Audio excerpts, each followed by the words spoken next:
Our babe, Nicole Anderson, who's here with us tonight, is not only clearly physically attractive, she's also a brainiac. And we know that because she can read.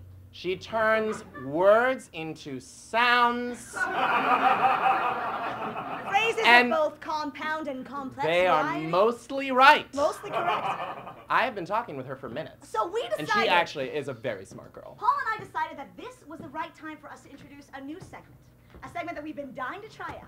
A segment called Grace and Paul's Oprah's Book Club. And we're very excited to welcome back to the stage our guest and member of our book club, Nicole Anderson. Come on back down. Oh, yes, with her quilt. Yes, I thought it was appropriate. I'll sit it's completely appropriate. It's so book club. Right? Yes. I thought so. Thank you. Now we have all sorts of different thank you. We have glasses for us to put on. Oh, hello. Grace and Paul's Oprah's Book Club. Ready to read. Now we wanted to tell you guys that our book for this evening is a book that we found called Marry Him, The Case for Settling for Mr. Good Enough by Lori Gottleib. To clarify something, we want to say first and foremost, this is not a book that we chose to read. This is not a book that we wanted to read. Not at all. This is a book that read us. We are in these pages. It's literally about our lives. Ingrained in our lives is this book. So we're all over these pages. We decided to bring this book up to tell you guys a little bit about it because it's something that actually affects all three of us on stage tonight. Yep. We're all in the dating period of our lives. We're all sort of out there and mingling. And what Lori Gottleib says in the book is this. Her summary is, by looking at everything from culture to biology, Lori Gottleib explores the dilemma that so many women today seem to face. And gays. Gays.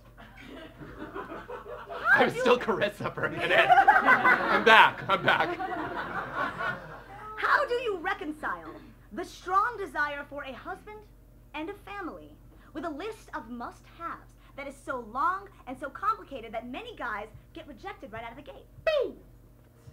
It's a dilemma. So what she says is that younger in your life, like maybe late 20s, right, you should look at your list of what you need and what you want and just make it smaller so you can find a guy who's good enough to marry and give you babies. Exactly. And procreate. And procreate. She used a big word. She's such a brainiac. She's a reader. Now, we have some Melba toasts here. We have some Melba toasts and some marmalade. Do we really? This I'm is sorry, they're hysterical. preserves. Oh, look, we have a teacup, too. Is there anything in it, I wonder? I'm going to pour this and find out. No, that's okay, though. They saw you spill in the beginning. The marmalade, lady. That's all And they took the water out. I also don't see a knife, but I'm going to do this. By the way, Melba toasts are delightful. Is that what this is? Have you not seen a Melba toast? Would you like a Melba toast and marmalade? I'll take a Melba toast. Please do. Do it. Please How do you even say that? Melba toast. A Melba toast. Who likes Melba toast out there? Anyone? Let's talk about that. All right. So now we have a few different things that we like to do in Grace and Paul's Oprah's Book Club. The first is a discussion question. Yes. And that is, we're all going to talk about this. Yes. What characteristics do you? These reading glasses do not make me read better. It's like anti-LASIK. It hurts. What characteristics do you need, physical or mental, in your ideal mate? Nicole. Tell us. I'm going to be a nerd. And I'm going to say mental. You want mental, You but want what mental. type? Like you want him to be like clever or You know really who is funny? my dream guy? Oh, let's hear it. James Franco, because not only is he like super hot, Yes. he was in Spider-Man, which Yes. is close enough to the spandex, but he went to Columbia and got a degree. Right? What? Am I right? Oh, I agree. Only smart people go to Columbia. Seriously, you're booing? You're booing? We will find you. We will fuck your shit up. Grace, what would you say you're looking for? Physically, mentally? I mean, 7+ inches. I'm kidding. No, you know, okay, I definitely have something for like an older, sort of more established guy who really knows what he's doing, and I think that's someone who can put up with this. Someone that looks Jewish. And someone who looks Jewish.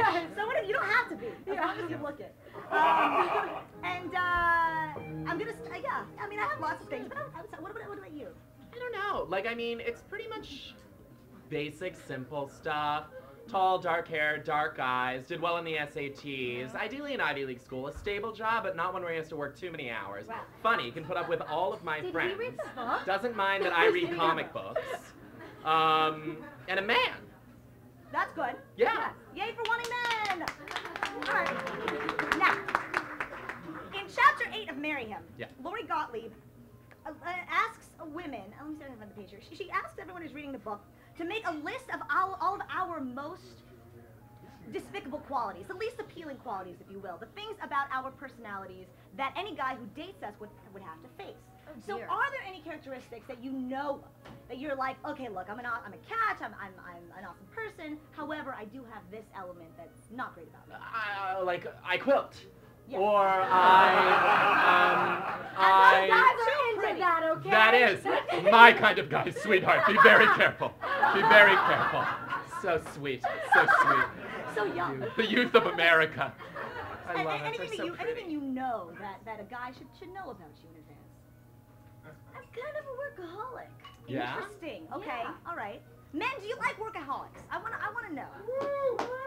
Oh, that's a good thing. Okay, never You know what mind. that is? But I don't know. If you like a woman who stays at home and makes you babies and sandwiches. Then we have a problem. So you're a workaholic. Anything else? Are you OCD or are you What? like, well, I don't know. If someone's OCD, like sometimes they're like constantly cleaning up after someone or nagging. Like, I don't like to say, like, I don't like to admit when I'm wrong. Oh, okay. you don't admit Yes. it. Interesting. Yes. Paul, There. what about you? What are characteristics that a man should know? I'm a little too giving. Sometimes I make people smile too much. Babies like you really just extraordinarily too much. I would say I am real selfish. I have trouble sharing. And So threesomes for you are.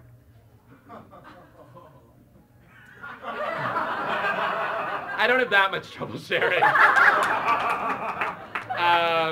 And I would also say I can be a little overbearing. Like if I don't want to do something, I'll like put my foot on the ground, and I'm maybe not the best at compromising. Right. Okay. Yeah. Right. Okay. Right. Like when I say, Grace, let's write together, and you say, okay, and then I Right. say, go to the other room and do it. Right. I don't. So much of that. Yeah.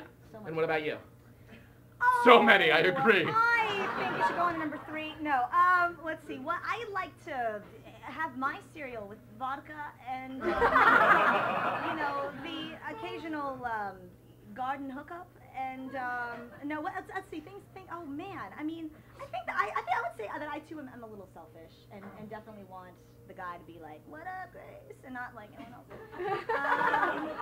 I would say that I think that I'm much more talented at playing guitar than I am. And I would want a guy to compliment me. You're wildly graceful. Wildly Not graceful. clumsy in the least. Wildly graceful, and I'm a total food snob. So if there's a guy who's like a vegan, I'm like, oh my god, you're a pussy. Or like, I'm sorry, but like if you're not gonna eat ribs with me, that's an issue. So